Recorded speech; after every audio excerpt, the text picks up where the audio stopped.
and they didn't tell me. And so we shot the pilot under those pressures for everybody else. I didn't know about it. You know, there was enough pressure. Ed O'Neill, the iconic star of Married with Children, has finally broken his silence and revealed the truth about what really went on behind the scenes of the legendary sitcom. For years, fans have speculated about the cast's off-screen dynamics, rumored tensions, and unforgettable moments that never made it to air. Now, Ed is pulling back the curtain, confirming secrets that will leave audiences stunned. What truly happened on set? The answer is more surprising, dramatic, and entertaining than anyone ever imagined. Ed O'Neill finally confirms what happened on Married with Children set. For years, whispers floated around Hollywood about the tension simmering behind the crude laughs and outrageous antics of Married with Children. On screen, the Bundy family thrived on chaos, trading insults and embracing dysfunction like no other sitcom before it. But off-screen, one particular feud seemed to mirror that same stormy energy. Only this time, it wasn't scripted. Ed O'Neill, the face of the show as Al Bundy, has finally hinted at what really unfolded, and his admission sheds light on a rift fans had only guessed at for decades. It wasn't the whole cast at odds, far from it. By most accounts, O'Neill enjoyed warm relationships with his TV family. Katie Sagal, Christina Applegate, and David Faustino have all spoken of the near-instant chemistry they shared. Sagal even recalled how, during the pilot phase, the show tried out other actors as the Bundy children, but the spark wasn't there. It only came alive when Applegate and Faustino stepped in, just before the show's official premiere in the spring. From that moment on, the four of them bonded into a dynamic that carried the series through its 11-season run, ending in 1997. But while that chemistry anchored the Bundys, something far less friendly was unfolding between O'Neill and Amanda Bearse, who played their sharp-tongued neighbor, Marcy.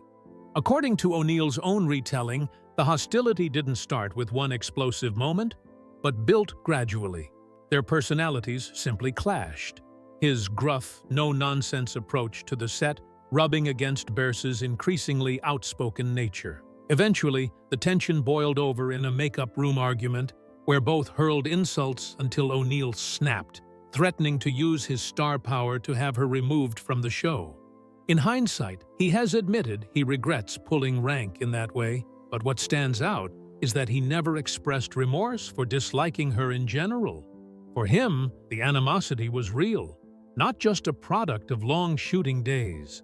The divide deepened when Bearse chose to marry during the show's run. She invited nearly every cast and crew member to her wedding, except O'Neill and Faustino. When pressed, she reportedly told O'Neill that she feared he'd laugh as she and her bride walked down the aisle in matching tuxedos. O'Neill swore he wouldn't, though even his attempt at reassurance reportedly came with a smirk he couldn't quite hide. Bearse's exclusion made it painfully clear just how fractured their relationship had become. Fueling speculation further was the question of whether O'Neill's behavior hinted at something deeper. Was he uncomfortable with Bearse's sexuality? She was becoming increasingly open about being a lesbian at the time, and O'Neill himself once admitted that this shift was part of what made their relationship harder. For critics, the irony couldn't be sharper. Years later, he would return to television as Jay Pritchett on Modern Family, the patriarch of a family that embraced an openly gay couple at its heart. To a new generation of viewers, O'Neill became a beloved figure precisely for a role that championed acceptance. Yet, despite the feud, the rest of the Bundy cast continued to thrive with him. The on-screen family stayed tight, their bond carrying long past the end of the show. Bearse, however, remained on the outside. And now, with talk of an animated reboot of Married with Children stirring excitement, fans are asking, could this long-standing tension finally be put to rest? Or is the old feud still alive? But before uncovering more of what O'Neill finally confirmed, let's step back and see how this groundbreaking series first took shape. From steel mills to spotlight, the making of Ed O'Neill. Long before Ed O'Neill became Al Bundy, the frustrated shoe salesman who made audiences roar with laughter, his life looked very different.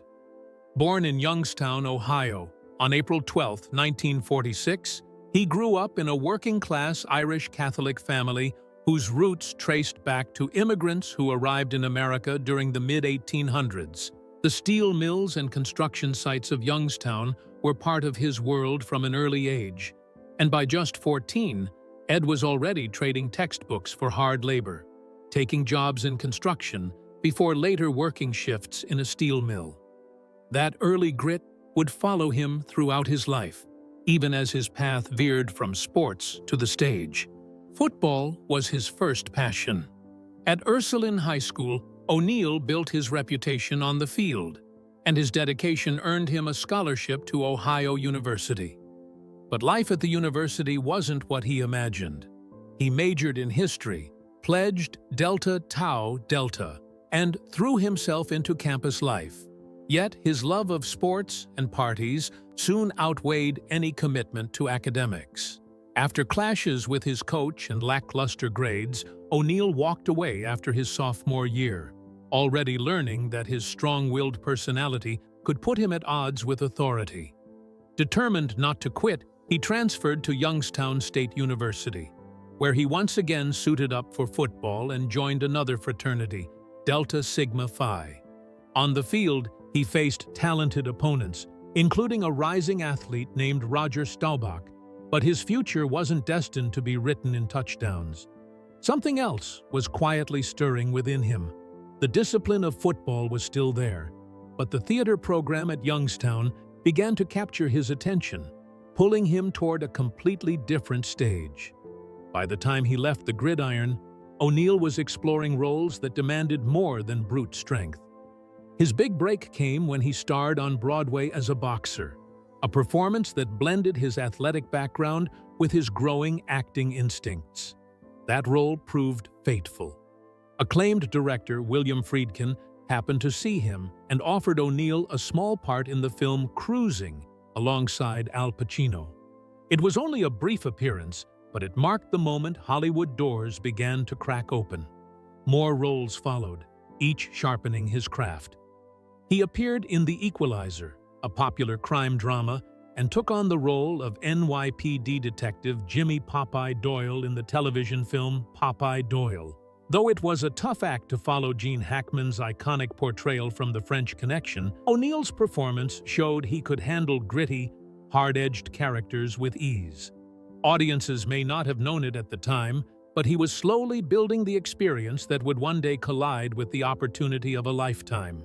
And that's where the story takes its most fascinating turn. From steel mills to football fields, from Broadway stages to crime dramas, every twist of his journey seemed to lead him closer to the role that would define his career. The question now is, how did he get cast in Married with Children? Stay with us to find out. Breaking every rule. The birth of the Bundys. From the moment Ed O'Neill began edging closer to television stardom, a very different kind of show was already quietly taking shape. When writers Michael G. Moy and Ron Levitt sat down to create their sitcom, they wanted nothing to do with the polished, picture-perfect families ruling primetime. Audiences were used to the wholesome lessons of The Cosby Show and similar series where every episode wrapped up neatly with warmth and wisdom. But Moy and Levitt were determined to torch that formula. Their project, first jokingly titled Not the Cosbys, would dive headfirst into dysfunction. It would celebrate the flaws of a struggling, lower-middle-class family, using humor that was crude, unapologetic, and sharp enough to make audiences squirm while laughing. What made their vision possible was timing. In the late 1980s, Fox was still a fledgling network hungry to stand out against ABC, NBC, and CBS. Where the established giants saw danger, Fox saw opportunity. Rather than reining in the writers, executives encouraged them to go even further, leaning into innuendo, sarcasm, and situations no other network would dare air. That boldness created the space for a family unlike any other to move into American living rooms? The Bundys. Casting this bizarre clan was critical. For the role of Al Bundy, the bitter shoe salesman with endless grievances, dozens of actors had come through auditions. But in 1986, when Ed O'Neill shuffled into the room, collapsed into a chair, and let out a defeated sigh, an offhand gesture borrowed from a relative, the creators froze. That single sigh captured everything they imagined for Al: exhaustion, defiance, and just enough comedy to make misery hilarious. They didn't need to see more. In that instant, O'Neill became Al Bundy. The next challenge was Peggy Bundy, Al's lazy yet flamboyant wife. Katie Sagal didn't just walk into her audition. She practically stormed in, wearing a tight, flashy outfit and flaming red hair. She understood Peggy immediately, the woman who teased, nagged, and seduced in equal measure, while refusing to lift a finger around the house. Sagal later admitted she felt the character's rebellious spirit from the start, and that fire turned Peggy into an icon. The kids, however, proved trickier. The original Kelly Bundy, Tina Caspary, filmed the pilot, but never clicked with the rest of the cast. Fox sensed the lack of chemistry and took a risk, bringing in 15-year-old Christina Applegate. Her arrival transformed the role. Christina's mix of innocence and sly humor made Kelly both ridiculous and oddly relatable, a teenager the audience couldn't help but laugh at. She later recalled how quickly she felt at home on set, soaking up the sarcastic atmosphere with ease. Bud Bundy went through similar recasting.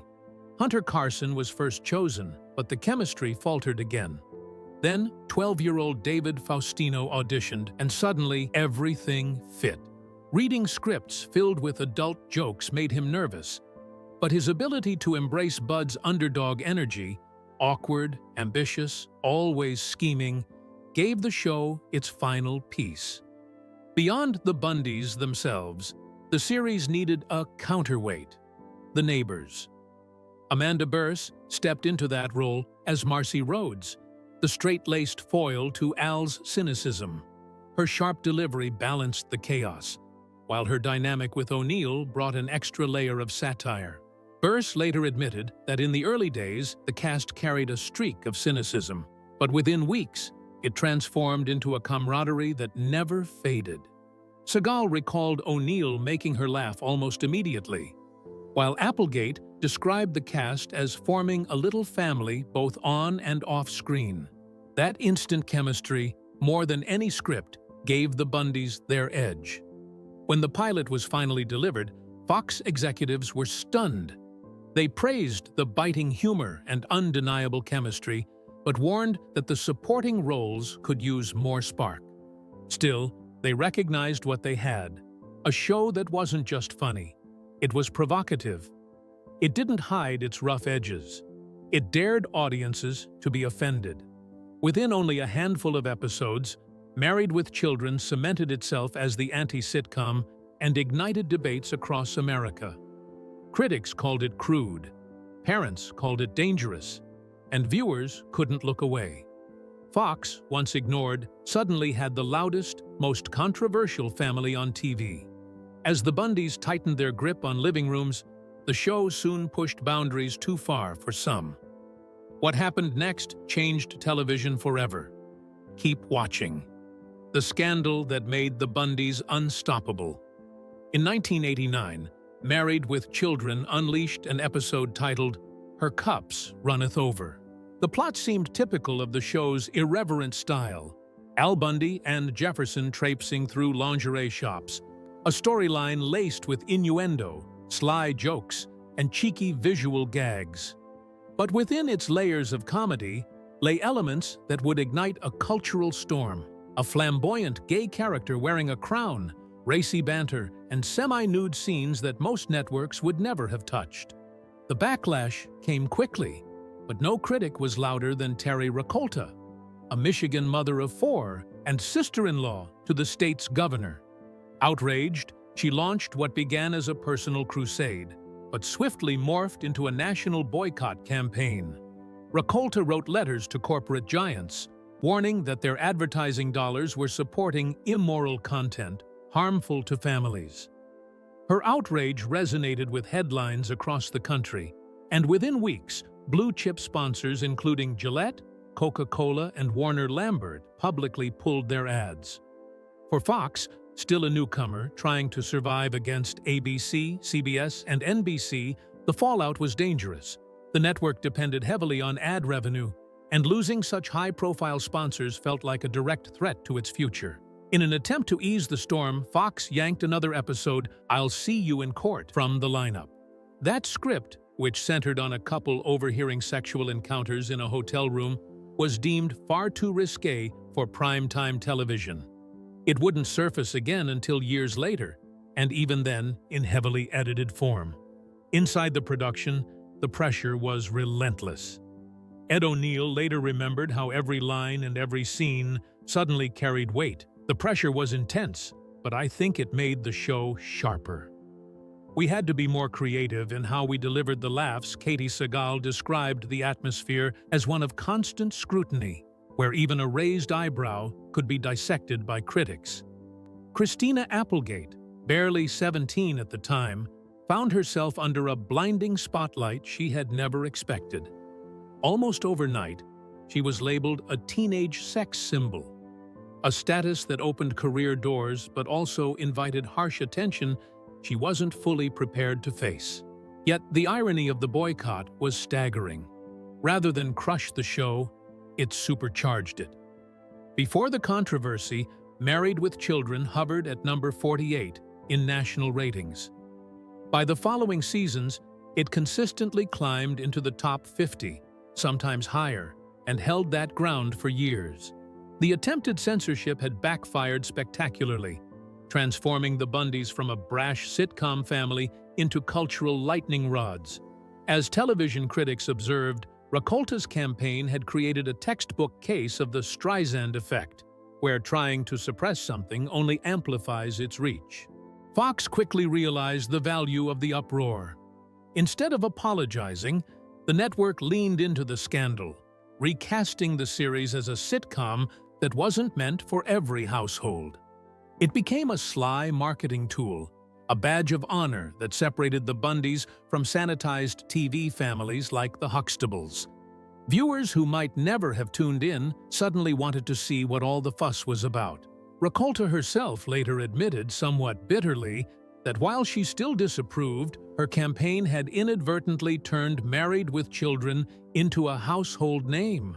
The long-term impact was undeniable. Controversial episodes that were later rerun on cable or released on DVD were often trimmed or censored, frustrating die-hard fans who felt the raw edge of the Bundys was being diluted. Still, the notoriety had already done its job. The show had secured its place as a trailblazer, proving that television could thrive by tackling taboos instead of avoiding them. Behind the scenes, success came at a steep cost. Grueling schedules, clashing egos, and private struggles brewed tensions the public never saw. As the Bundys roared on screen, turmoil off-camera grew impossible to ignore. What exploded next will shock you. Don't miss it. Shadows behind the laughter.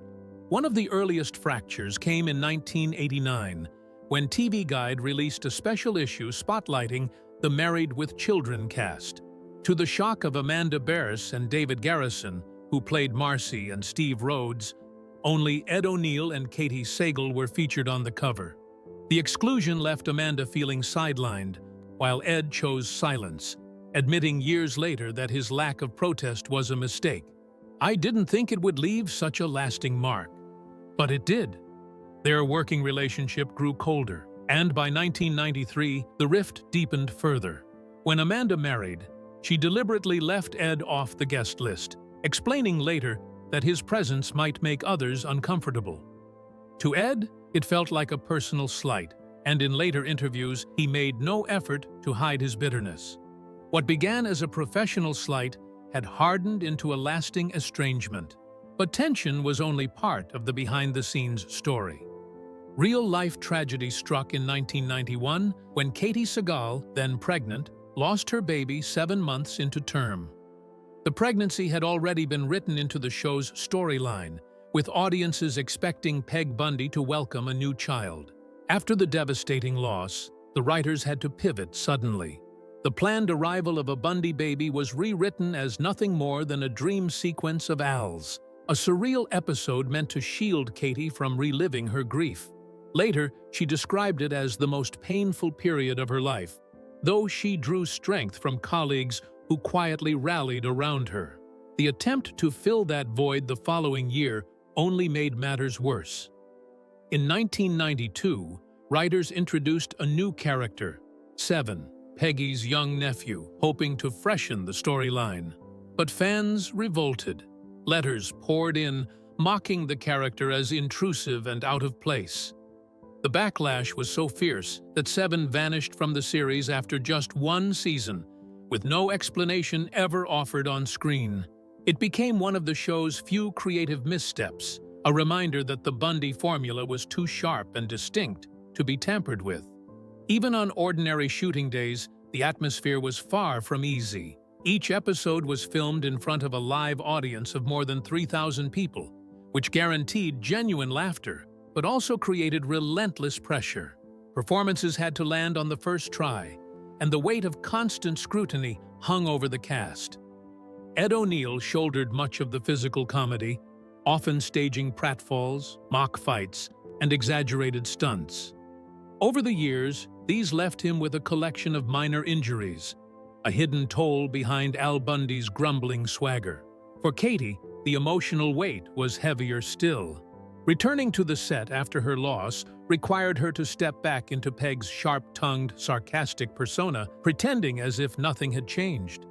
The contrast between her real grief and her on-screen humor was immense, a balancing act that revealed just how much the actors gave to keep the show alive.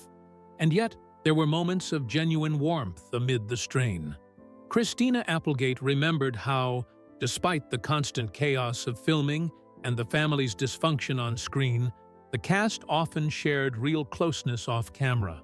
Still, the grueling schedule, live audience expectations, and constant public attention created cracks that sometimes widened into conflict. The Bundys might have been America's most outrageous TV family, but for the actors who played them, surviving the show demanded far more than just hitting their punchlines.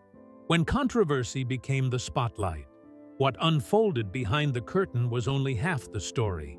On screen, the Bundys became lightning rods for debate, sparking laughter one moment and outrage the next. The show's sharpest edges came to light in episodes that pushed American television further than most dared at the time. In 1989, Her Cup's Runneth Over aired, an episode that centered on Al Bundy's search for a discontinued bra.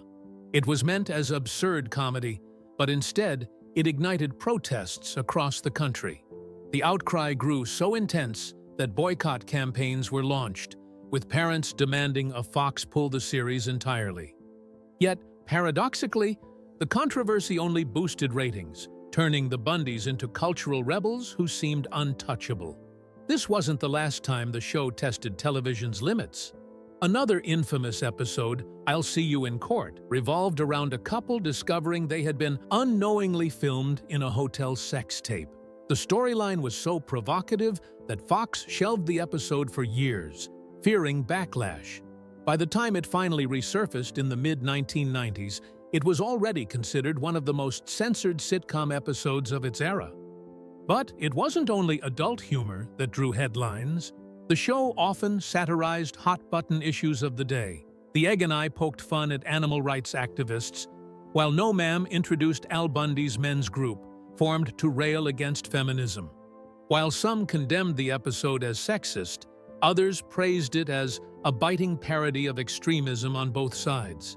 Ed O'Neill himself later explained that he always saw No Ma'am as a way to lampoon over-the-top behavior, not to endorse it. The nuance didn't stop the controversy, and pressure from advocacy groups meant later re-airings often saw dialogue cut or softened to meet stricter television standards. Even so, improvisation thrived on set. Ed in particular became known for ad-libbing lines during shoe store or bowling alley scenes. Many of these unscripted quips slipped past censors and became legendary, quoted by fans decades later as if they had been part of the script all along. The series also leaned on memorable guest stars to amplify its irreverence. One standout was comedian Sam Kinison, whose chaotic energy matched the Bundy spirit perfectly. His appearance sent ratings soaring, proving that the right outsider could supercharge the show's humor. Still, pushing boundaries came with personal costs. Christina Applegate, cast as Kelly Bundy, admitted years later that being asked to perform in revealing outfits at just 17 left her conflicted and sometimes pressured. Katie Sagal, meanwhile, remembered filming a staircase fall over and over until the bruises were real, reminders of how much physical demand could hide beneath the laughter.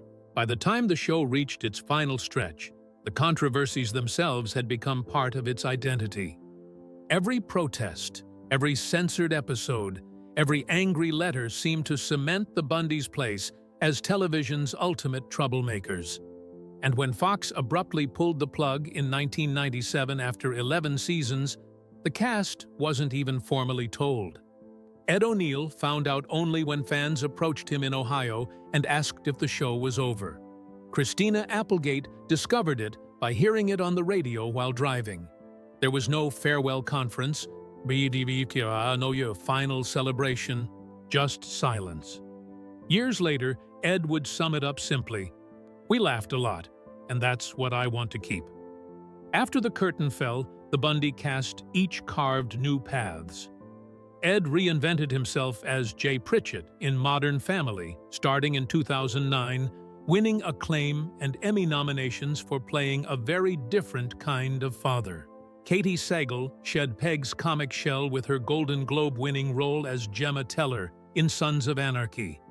Christina Applegate built a new legacy with Dead to Me, but revealed in 2021 that she had been diagnosed with multiple sclerosis, a revelation that reshaped her career. David Faustino shifted into voice acting for animated series, while Amanda Bears thrived behind the camera as a director, later opening up at fan conventions about her long-rumored tensions with Ed. Remarkably, even nearly 3 decades after its finale, Married with Children refuses to fade. Streaming platforms like Hulu and Peacock have introduced the Bundys to younger audiences who are astonished that such a fearless sitcom existed in the late 1980s and 1990s. Viewership continues to climb worldwide, with critics crediting the series as the show that opened the door for The Simpsons, Family Guy, and It's Always Sunny in Philadelphia. Katie Sagal summed it up best when she reflected, "We broke every mold of the family sitcom. The Bundys weren't perfect, but they were real." But do you know that there was one particular person who was never meant to be cast as one of the actors on the Married with Children set? Stick with us, because what Ed O'Neill finally revealed will leave you stunned. The casting gamble that nearly never happened. As the Bundys were cementing their place in television history, the truth was that one of them was never meant to be there in the first place. Ed O'Neill didn't come to Los Angeles with sitcom fame in mind. He was a theater-trained actor from Youngstown, Ohio, who built his career on serious roles. On stage in Hartford, he played Lenny in Of Mice and Men, a performance heavy with quiet despair rather than punchlines. One night, while O'Neill poured himself into that tragic role, a casting director visiting the family happened to sit in the audience. He wasn't looking for television talent, but O'Neill's stillness struck him, an impression strong enough to linger in his memory. Months later, that same director heard that Fox was struggling to fill the role of a beaten-down shoe salesman in a new sitcom. He suggested the unlikeliest candidate, a dramatic stage actor with little comedy background. At first, it sounded absurd, but desperation made the producers listen. By the time the call came, O'Neill was in Los Angeles, licking his wounds from a failed pilot. Fresh from a sweaty handball game at the YMCA, still carrying his sports bag, He walked into the audition with no expectations. Most actors before him had delivered their lines in a Jackie Gleason style, loud, frantic, almost cartoonish. O'Neill went in another direction. He thought of his uncle, a judge who faced life's disappointments with calm resignation. If the dog was run over, his uncle would sigh and ask, "What's for dinner?" With that same tone, O'Neill read Al Bundy as a man who wasn't angry so much as defeated, resigned to a life that never got better. The producers, Ron Levitt and Michael Moy, burst out laughing. For the first time, they saw Al Bundy not as a clown, but as a man whose bitterness made him funny. They knew instantly they had found their lead. But the executives at Fox saw nothing but risk. To Barry Diller, one of Rupert Murdoch's most trusted men, casting O'Neill was lunacy. Katie Sagal had already been chosen as Peggy Bundy, and he believed she was perfect. But as for Ed, "You can do a hell of a lot better for the guy," Diller told them flatly. In his eyes, betting millions on an unknown dramatic actor was a disaster waiting to happen. The producers refused to back down. They argued that O'Neill's performance brought something unique, something authentic, to the character. Diller's response was sharp. "Your funeral." Most people would have taken it as a command to fire O'Neill. The producers took it as reluctant permission to keep him. Diller retaliated by slashing the order for the show. Instead of 12 episodes, Fox would fund just one, a costly test run. If the pilot failed, the series would be buried without ceremony, and O'Neill would return to obscurity. What made it more brutal was that O'Neill himself had no idea. He filmed that first episode unaware that some of the most powerful men in television were betting against him, while everyone else on set felt the tension pressing down. Years later, long after Married with Children had run for 11 seasons and turned O'Neill into a household name, fate brought him face to face with Barry Diller again. By then, O'Neill had starred in films like Dutch and was no longer the unknown Fox had once feared. Diller admitted, almost casually, "I made a mistake about you." O'Neill, never one to gloat, simply replied, "We all make them." That quiet exchange hid the truth of just how close it all came to never happening. The role that defined Ed O'Neill's career, the weary, sarcastic Al Bundy, was one he was never supposed to play at all. But what do you think? Was Ed O'Neill really the wrong choice for Al Bundy, or the secret weapon that saved Married with Children? We'd like to hear your thoughts. Don't forget to subscribe.